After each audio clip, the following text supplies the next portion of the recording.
మంచి డాక్టర్ ఉన్నాడు. అతనికి చాలా మంచి పేరుంది. అతను ఏదైనా ట్రీట్మెంట్ చేస్తే ఎటువంటి జబ్బు అయినా తగ్గిపోయేది. అంతటి బ్రహ్మాండమైనటువంటి ఆయన పేరు తెచ్చుకున్నాడు. డాక్టర్ మంచివాడు, ఆయన దగ్గరికి వెళితే ఏ జబ్బు అయినా తగ్గిపోతుంది, అందులో ఎటువంటి సందేహం లేదు అని చెప్పిన అంత మంచి పేరు తెచ్చుకున్నాడు ఆ డాక్టర్. అయితే ఒకసారి ఊహించినటువంటి సంఘటన కూడా జరిగింది. వాళ్ళ మేనల్లుడికి ఒక జబ్బు చేసింది. ఆయనకి ఒక కురుపు వచ్చింది వీపు మీద. ఆ కురుపుతో పాటు జ్వరం వచ్చింది. ఆయన దగ్గరకు తీసుకెళ్లారు. మామూలు కురుపులే, ఏముంది, తగ్గిపోతుంది అని చెప్పని వాళ్ళు డాక్టర్ ట్రీట్మెంట్ చేశాడు. వాళ్ళ మేనమామ డాక్టరే కాబట్టి. అయితే తగ్గలేదు. ఒకరోజు చూశారు, 2 రోజులు చూశారు, జ్వరం కూడా రావడం మొదలుపెట్టింది. ఇదేమిటి, ఒక్క రోజులోనే నేను ట్రీట్మెంట్ చేస్తే తగ్గిపోయేది ఎవరికైనా కూడా, మా మేనల్లుడికే తగ్గకపోవడం ఆశ్చర్యంగా ఉందని చెప్పని కొన్ని ఆ కురుపు ఏమిటా అని చెప్పి పరీక్షలు చేస్తే అది క్యాన్సర్ కింద మారిపోయింది. చాలా ఈ విషయం ఆ అబ్బాయి తల్లిదండ్రులు చెప్పారు.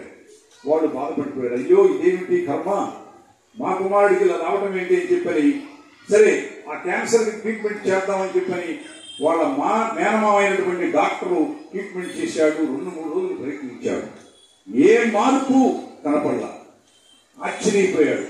ఇదేమిటి, నేను ఇంతకు ముందు ఎవరికైనా ట్రీట్మెంట్ ఇస్తే పూర్తిగా తగ్గేది, ఒక్క 2-3 గంటల్లోనే, ఒక పూటలోనే, ఇదేమిటి 2-3 రోజులైనా కూడా తగ్గలేదని చెప్పని ఆశ్చర్యపోయి ఇంకా ఆయన ఏం చేశాడు, ఆ డాక్టరు ఇంకా కొత్త డాక్టర్ని ఇతను ముగ్గురిని సిటీ నుంచి పిలిపించాడు.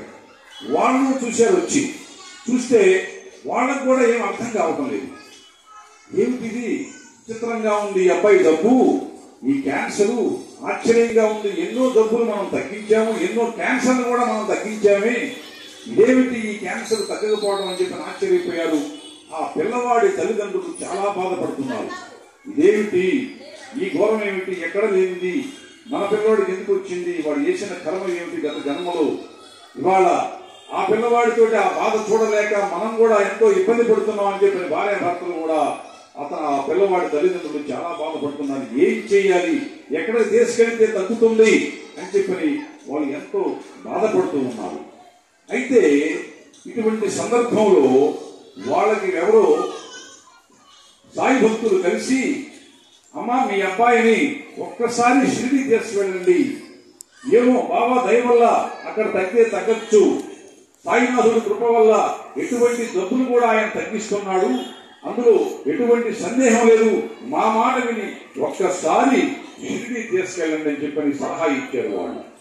వీళ్ళు ఎంతో ఆనందపడిపోయి సరే చూద్దాం, చివరిసారిగా ఒకసారి తీసుకెళ్దాం షిరిడి అని చెప్పని ఆ పిల్లవాడిని తీసుకుని మరుసటి రోజు షిరిడి తీసుకెళ్లారు. తీసుకెళ్లి ఆ సాయి సన్నిధిలో ఆయన పాదాల మీద పడుకోబెట్టారు. బాబా ఆ పిల్లవాడిని లేవదీసి కూర్చోబెట్టి ఏమిటి విషయం అన్నాడు. ఏమి లేదయ్యా, మా అబ్బాయికి ముందు జ్వరం వచ్చింది, తర్వాత ఒక కురుపు వచ్చింది, ఆ కురుపుని కొన్ని పరీక్షలు చేస్తే క్యాన్సర్ అని తేలిందయ్యా, అబ్బాయి చాలా బాధపడిపోతున్నాడు, నిద్ర లేదు, ఆహారం లేదు, తిండి తింటం లేదు, 3-4 రోజుల నుంచి చాలా ఇబ్బంది పడిపోతున్నాడు. మేము ఆ పిల్లవాడిని చూసి మేము కూడా చాలా ఇబ్బంది పడిపోతున్నాం బాబా, కాబట్టి నీ యొక్క దయ వల్ల మా పిల్లవాడికి తగ్గితే మేము నీ యొక్క అనుగ్రహానికి పాత్రలైనట్టేను, తప్పకుండా తగ్గించాలంటే మీరేమీ భయపడవద్దు.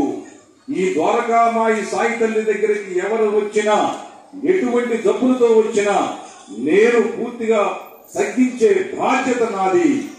ఇక్కడ ఈ ద్వారకామాయి సాయి తల్లి అందుకే మీకోసం ఉంది, కాబట్టి మీరేం భయపడవద్దని చెప్పని సాయినాథుడు కొంత విభూతి తెచ్చి ఆ పిల్లవాడికి ఆ కురుపు ఎక్కడుందో కురుపు మీద పూశాడు.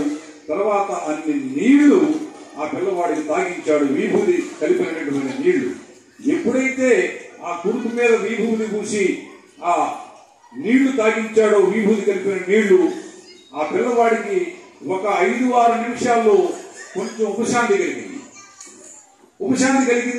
ఆ పిల్లవాడు కొంచెం ఆనందంగా ఉంటున్నాడు. చూశారు వీళ్ళు తల్లిదండ్రులు, పర్వాలేదు విభూతి పనిచేసిందని చెప్పని ఇంకొక పావు గంట సేపు అలాగే కూర్చున్నారు. అక్కడ కూర్చునేసరికి 15 నిమిషాల్లో ఆ పుండు పూర్తిగా నొప్పి తగ్గిపోయింది. ఇక జ్వరం కూడా తగ్గిపోయింది. కాబట్టి ఇప్పుడు మాకు ఆనందంగా ఉందయ్యా, మా పిల్లవాడు ఏ బాధపడటం లేదు అని చెప్పిన వాళ్ళు ఆనందపడిపోతే మీరు ఒక 5-6 రోజులు ఇక్కడే షిరిడీలో ఉండి రోజు కూడా నా చెత్తగా రాండి, నేను విభూతితోటి ఆ వ్యాధిని మొత్తం పూర్తిగా తగ్గిస్తానని చెప్పడం జరిగిందనమాట. తర్వాత వాళ్ళు అదే విధంగా ఆ పిల్లవాడిని దాదాపుగా ఒక వారం రోజుల పాటు డైలీ తీసుకొచ్చి బాబా సన్నిధిలో కూర్చోబెట్టి ఆయన పాదసేవ చేయిస్తూ బాబా రోజు కూడా ఆ విభూతి పూస్తూ కొంచెం విభూతి కలిపిన నీళ్లు ఆ వారం రోజులు తాగించాడు. తర్వాత వారం 10 రోజుల్లో పూర్తిగా ఆ కురుపు తగ్గింది, క్యాన్సర్ కూడా తగ్గిపోయింది. వీళ్ళు ఆశ్చర్యపోయారు. బాబా నీ దయ వల్ల మహాత్మా మా పిల్లవాడు ఇవాళ కురుపు తగ్గిపోయింది, లోపల క్యాన్సర్ కూడా పూర్తిగా తగ్గిపోయి ఉంటుంది, అందులో ఎటువంటి సందేహం లేదు. నువ్వు మామూలు వ్యక్తి కాదు, ఒక డాక్టర్లకే డాక్టర్ మహాత్మా, మా జన్మ ధన్యం చేసావయ్యా, మా పిల్లవాడిని కాపాడావు, ఒక్కడే మా కుమారుడు అని చెప్పని వాళ్ళు ఎంతో ఆనందపడిపోయారు.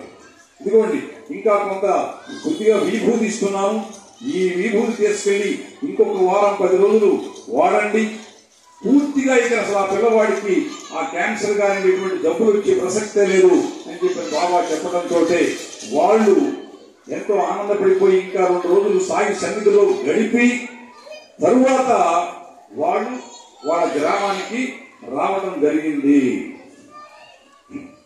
తరువాత